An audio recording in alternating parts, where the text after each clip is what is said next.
Hello, in this video I'm gonna show you how to enable or disable Do Not Disturb mode on DREAME Aqua10 roller.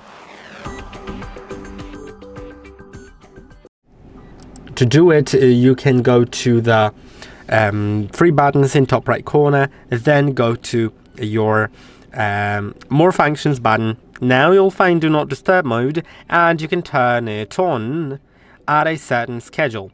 So you can enable it, and by default it's set to schedule 10 PM to 8 AM, but if you'd like you can add more schedules or edit this one. To edit it, enable it, then click on edit, and you'll find starting and ending time. But if you want, you can have multiple Do Not Disturb modes, and now you can adjust what it'll do in these Do Not Disturb modes. You can disable resuming cleaning, so when the robot finishes its work and pauses its work because, for example, it needs to recharge, it won't resume cleaning if recharging finishes during Do Not Disturb mode.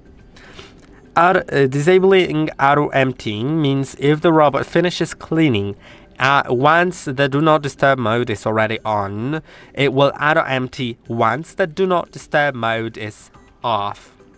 And lower voice volume can be also enabled, so the prompt voice volume will be reduced. I hope that this video was helpful. Don't forget to like and subscribe, and I'll see you in the next one.